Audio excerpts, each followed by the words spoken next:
Radio Mattoli 90.4.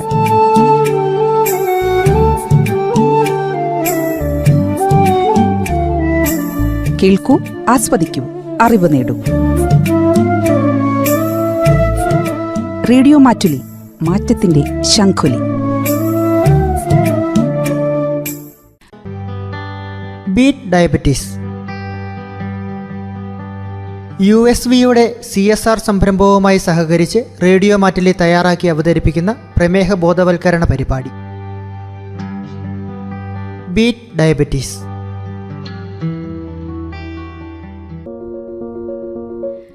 നമസ്കാരം. Beat ഡയബറ്റീസിന്റെ പുതിയൊരധ്യായത്തിലേക്ക് സ്വാഗതം.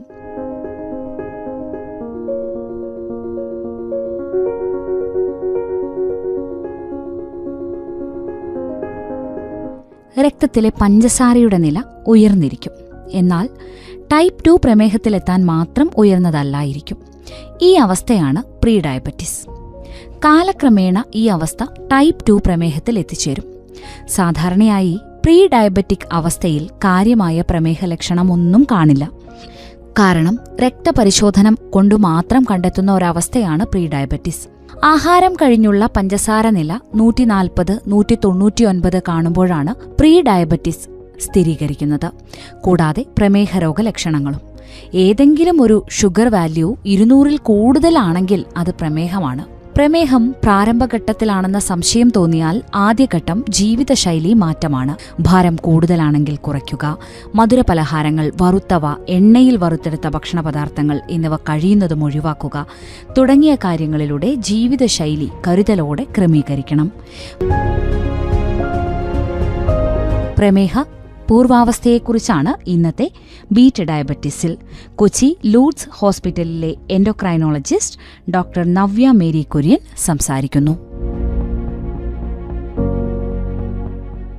പ്രമേഹത്തെക്കുറിച്ചുള്ള അവബോധം സൃഷ്ടിക്കുന്നതിനായിട്ട് USVയുടെ CSR സംരംഭമായ ബീറ്റ് ഡയബറ്റീസ് എന്ന പരിപാടിയിലേക്ക് ഏറെ സ്നേഹത്തോടെ ഡോക്ടറെ സ്വാഗതം ചെയ്യുന്നു. പ്രമേഹ പൂർവ്വസ്ഥിതിയെക്കുറിച്ചാണ് ഇന്ന് നമ്മൾ ചർച്ച ചെയ്യുന്നത്. ഈ പ്രമേഹ പൂർവ്വസ്ഥിതി എന്നതുകൊണ്ട് ഉദ്ദേശിക്കുന്നത് എന്താണ്? ഇന്ത്യയിലുള്ള യുവാക്കൾ എന്തുകൊണ്ട് ഇതിനെ ആശങ്കപ്പെടണം എന്നൊന്ന് പറയാമോ? പ്രമേഹ പൂർവ്വസ്ഥിതി അല്ലെങ്കിൽ പ്രീ ഡയബറ്റിസ് എന്ന് പറയുമ്പോൾ ഷുഗർ നോർമലിനേക്കാൾ കൂടുതലുമാണ്, എന്നാൽ പ്രമേഹം എന്ന് പറയാനും പറ്റില്ല. അതൊരു വാർണിംഗ് ആണ്. A1C 5.7-നും 6.4-നും ഇടയ്ക്കായിരിക്കുന്നു. അങ്ങനെയെങ്കിൽ നിങ്ങൾക്ക് പ്രമേഹം, ഹാർട്ട് അറ്റാക്ക്, സ്ട്രോക്ക് എന്നിവ വരാൻ സാധ്യതയുണ്ട്. അപ്പൊ പുതിയ കണക്കനുസരിച്ച് 15% ആളുകൾക്ക് ഇന്ത്യയിൽ പ്രമേഹ പൂർവ്വസ്ഥിതിയുണ്ട്. അത് വളരെ ആശങ്കാജനകമാണ്. അനാരോഗ്യകരമായ ഭക്ഷണ രീതി, വ്യായാമമില്ലായ്മ, സ്ട്രെസ് ഇതൊക്കെയാണ് കാരണം.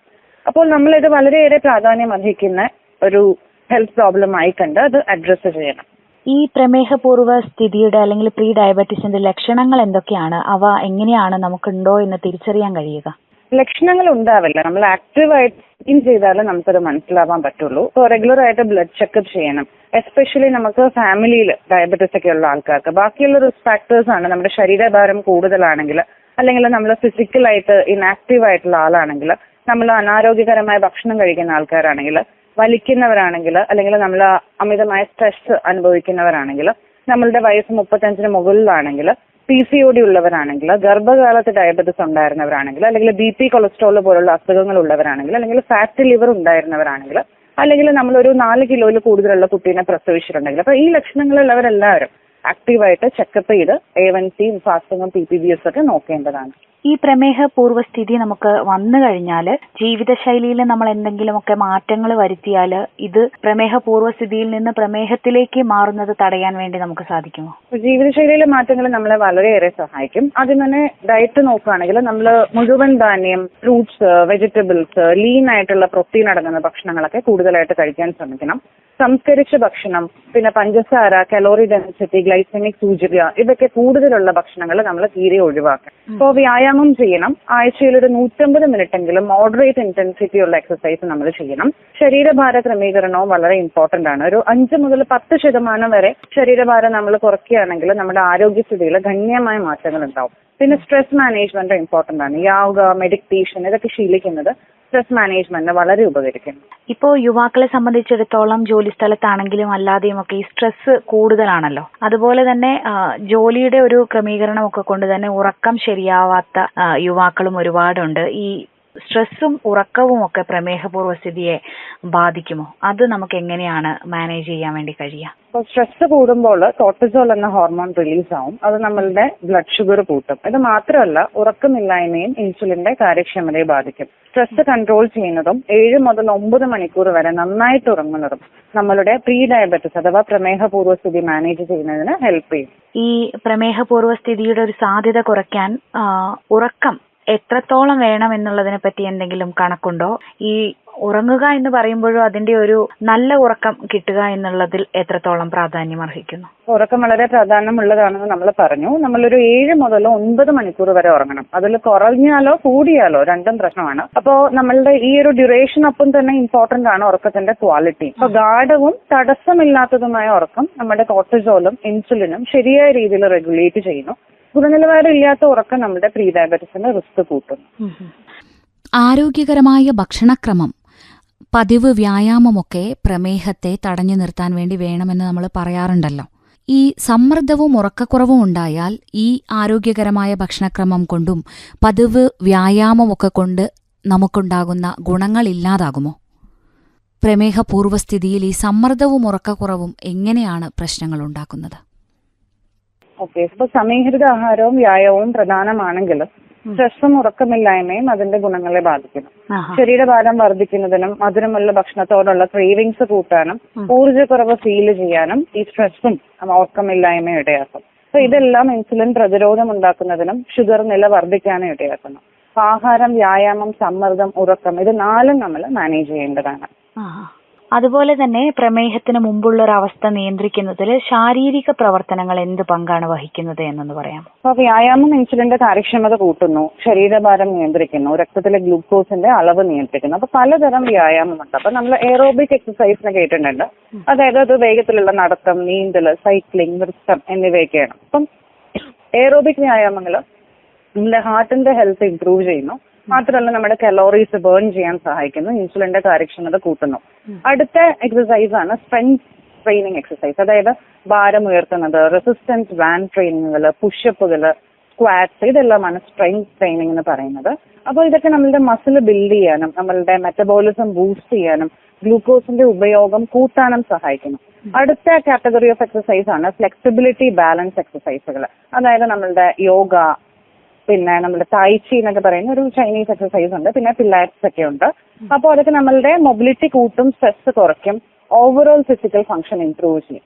പിന്നെ അടുത്ത വിഭാഗം എക്സസൈസ് ആണ് ഹൈ ഇന്റൻസിറ്റി ഇന്റർവൽ ട്രെയിനിങ്. അതായത് നമ്മുടെ short birds of intense activity ഉണ്ടാവും, അത് കഴിഞ്ഞൊരു ലോ ഇന്റൻസിറ്റി എക്സസൈസോ റെസ്റ്റോ ആയിരിക്കും. അപ്പോൾ എക്സാമ്പിൾ ആണെങ്കിൽ അതിവേഗത്തിലുള്ള ഓട്ടം, അല്ലെങ്കിൽ സർക്യൂട്ട് ട്രെയിനിങ് എന്ന് പറയുന്നത്. സർക്യൂട്ട് ട്രെയിനിങ് എന്ന് പറയുകയാണെങ്കിൽ നമ്മൾ ഒരു സീരീസ് ഓഫ് എക്സസൈസ് നമ്മൾ കോൺസിക്യൂട്ടീവ് ആയിട്ട് ചെയ്യും. അപ്പൊ പലതരം മസിൽ ഗ്രൂപ്പ്സിനെ ഉദ്ദേശിച്ചിട്ടുള്ള എക്സസൈസുകൾ. അപ്പൊ ഇതിന്റെ ഇടയ്ക്ക് മിനിമം റെസ്റ്റ് ഉണ്ടാവുള്ളൂ. അപ്പൊ നമ്മളുടെ ഹാർട്ട് ബീറ്റ് നന്നായിട്ട് കൂടും. അപ്പൊ ഇത് നമ്മുടെ കലോറി നന്നായിട്ട് കത്തിക്കുന്നു, ഇൻസുലിന്റെ കാര്യക്ഷമത കൂട്ടുന്നു, നമ്മുടെ ഹാർട്ട് ഹെൽത്തും ഇംപ്രൂവ് ചെയ്യുന്നു. ഈ വ്യായാമങ്ങളെ കുറിച്ച് മാം ഇപ്പൊ പറഞ്ഞല്ലോ. ഈ പ്രമേഹ പൂർവ്വസ്ഥിതിക്ക് ഏതെങ്കിലും തരത്തിലുള്ള ചികിത്സകൾ ഇന്ന് ലഭ്യമാണോ? അതേക്കുറിച്ച് കൂടി പറയാമോ? ജീവിതശൈലി മാറ്റങ്ങൾ നമ്മൾ സഹായിക്കുന്നില്ലെങ്കിൽ നമ്മൾക്ക് മെറ്റ്ഫോമിൻ എന്ന ടാബ്ലറ്റ് പ്രമേഹ പൂർവ്വസ്ഥിതിയിൽ കൊടുക്കാവുന്നതാണ്. അപ്പോൾ പൂർവ്വസ്ഥിതിയുള്ള പേഷ്യൻസ് റെഗുലർ ആയിട്ട് മോണിറ്റർ ചെയ്യണം, കൺസൾട്ട് ചെയ്യണം. ജീവിതശൈലി രോഗങ്ങൾ അവർക്ക് മാറ്റാൻ, അവരുടെ ജീവിതശൈലി മാറ്റങ്ങൾ കൊണ്ട് പറ്റുന്നില്ലെങ്കിൽ നമ്മൾ മെഡിക്കേഷൻ എടുക്കേണ്ടി വരും, പ്രത്യേകിച്ച് മെറ്റ്ഫോമിൻ എന്ന് വരും. പ്രമേഹത്തെക്കുറിച്ച് പലർക്കും അറിയാമെങ്കിലും ഈ ഒരു പ്രമേഹ പൂർവ്വസ്ഥിതിയെക്കുറിച്ച് അറിയുന്നത് ചുരുക്കമാണ്. വളരെ വ്യക്തമായി തന്നെ മാം ചോദ്യങ്ങൾക്ക് ഉത്തരം നൽകി. പ്രമേഹ പൂർവ്വസ്ഥിതിയെക്കുറിച്ച് തിരക്കാണെന്നറിയാം. ഇത്രയും നേരം ശ്രോതാക്കൾക്ക് വേണ്ടി സമയം ചെലവഴിച്ചതിനുള്ള നന്ദി അറിയിക്കുന്നു. Okay, thank you. പ്രമേഹ പൂർവാവസ്ഥയെക്കുറിച്ച് കൊച്ചി ലൂർദ്സ് ഹോസ്പിറ്റലിലെ endocrinologist doctor Navya Mary Kurian സംസാരിച്ചതാണ് ശ്രോതാക്കൾ കേട്ടത്. ഇന്നത്തെ ബീറ്റ് ഡയബറ്റിസ് ഇവിടെ പൂർണ്ണമാകുന്നു. നന്ദി, നമസ്കാരം.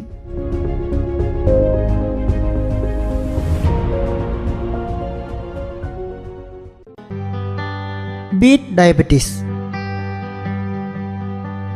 USVയുടെ CSR സംരംഭവുമായി സഹകരിച്ച് റേഡിയോ മാറ്റിലി തയ്യാറാക്കി അവതരിപ്പിക്കുന്ന പ്രമേഹ ബോധവൽക്കരണ പരിപാടി beat diabetes.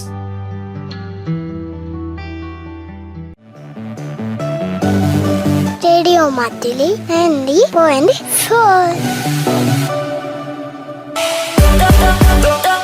Listen, learn and enjoy. Radio Matuli 90.4.